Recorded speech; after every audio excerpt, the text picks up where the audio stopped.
Here we are in the northern part of Hudson Valley at Dutchess Spirits in Pine Plains.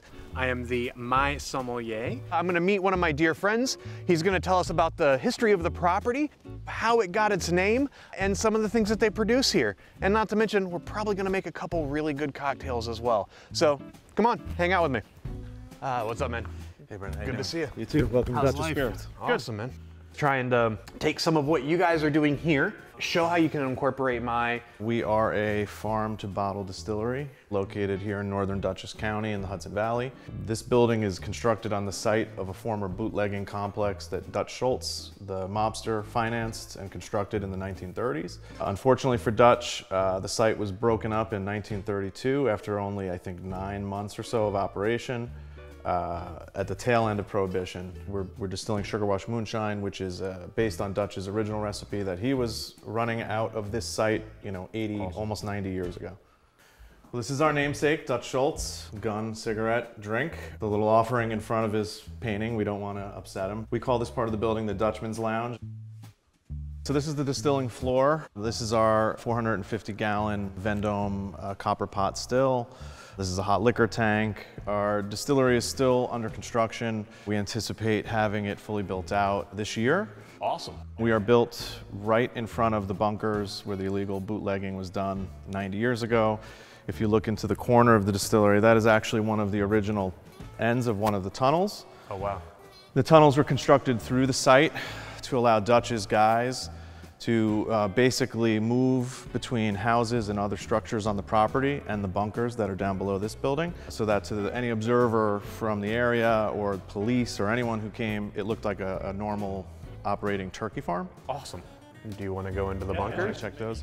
So that's the original bunker down at the bottom of the stairs. They obviously, when they constructed the tasting room, built this new staircase to access it and cut a hole in the wall. You know, this is where they were bootlegging.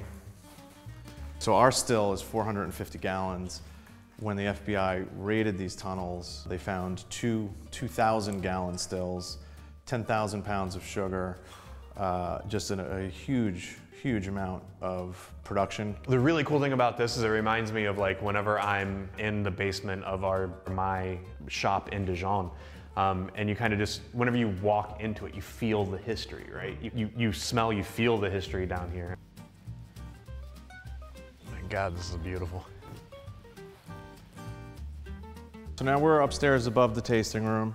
This is our private dining room. You can see on the shelves over here, we have some photos of the property back over the course of its life.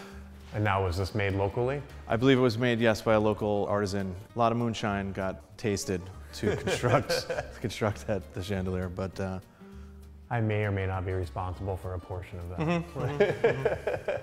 Let's go make some drinks.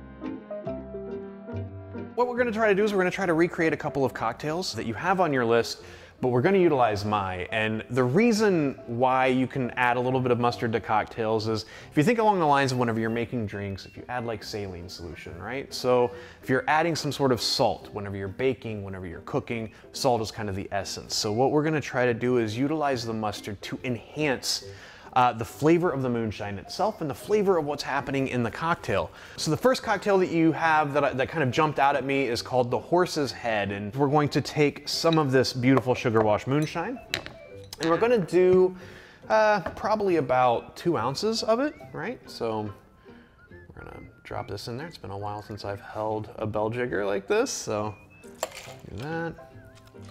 you're a chef tender. Exactly, every once in a while, you know. And then there we go. And the smell of this moonshine is absolutely amazing. It has that nice sweet note. It's not harsh, right? It doesn't kind of jump out at you like, oh my God, I don't want to drink this. It's gonna kick me in my butt. We have it down at 80 proof, so it's not that, you know, rocket fuel kind of gasoline kind of wow. It really, you can enjoy it just on the rocks or even neat, just sipping it.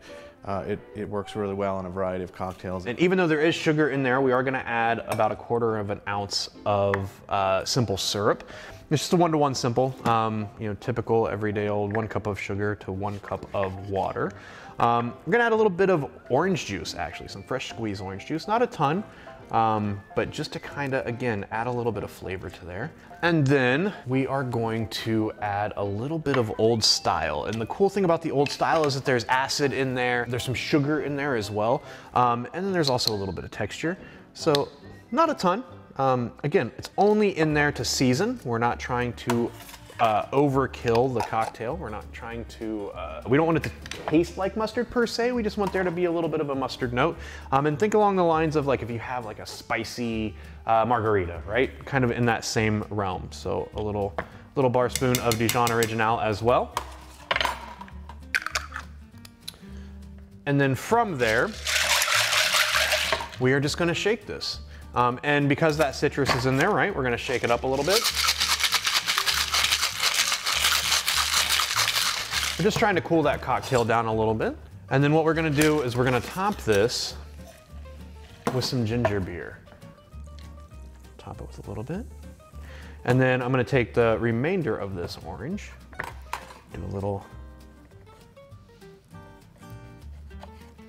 and mainly just to kind of flavor that edge a little bit, right? So we're gonna pass that around. Do the bartender's taste.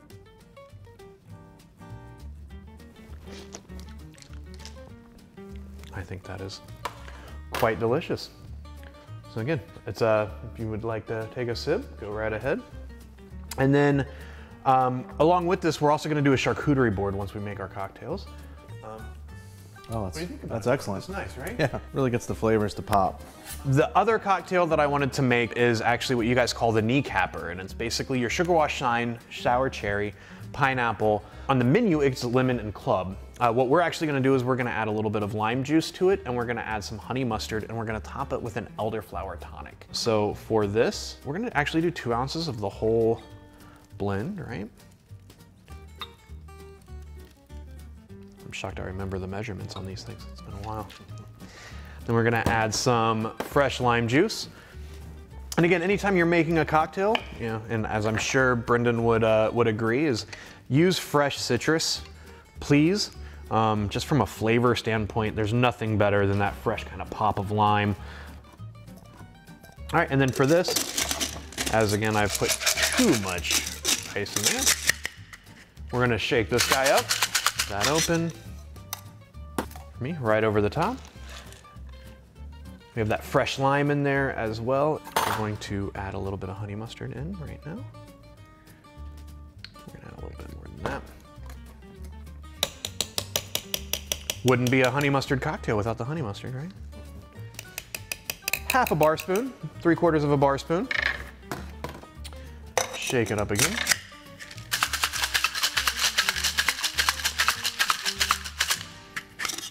Yeah, for a chef, you have a pretty good shake technique there.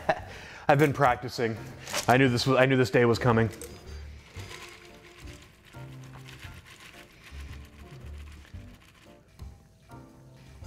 A little bit of this elderflower tonic, and since there's some flower in the name, right, we're gonna take some of these beautiful wildflowers that we took off the property. Put a little bit of that right there on top. And there you go, sir. Thank you very much. Enjoy. Hopefully. That is the first honey mustard cocktail I've ever had. And it's pretty good. Well, and the cool thing about the Maille honey mustard is there's the honey in there, but also you get some of the spice from the Dijon that's in there as well. Just gonna throw some charcuterie and cheese together. I think it's gonna go extremely well with the cocktails, and any chance we get to utilize the cornichons, why not? We're also gonna use the Rich Country, which is our mustard that is kind of a mixture of our Dijon Original and our old style, right? And I think that's gonna go extremely well with everything else that we have going on. We're gonna put that right there. And then we have our cornichons, which to me is these are like my little go-to snack on a regular basis. They're the best cornichons you can buy. Absolutely delicious. So I tried to utilize some local cheeses. We have some local sourdough, we have some mortadella, we have some salami and chorizo, some killer cheese, and again, amazing cocktails. And that's what we're all about, right? Trying to connect everybody, bring everybody together. Thank you so much for having me up here. Of course, anytime. Love Thanks it. for coming. Cheers.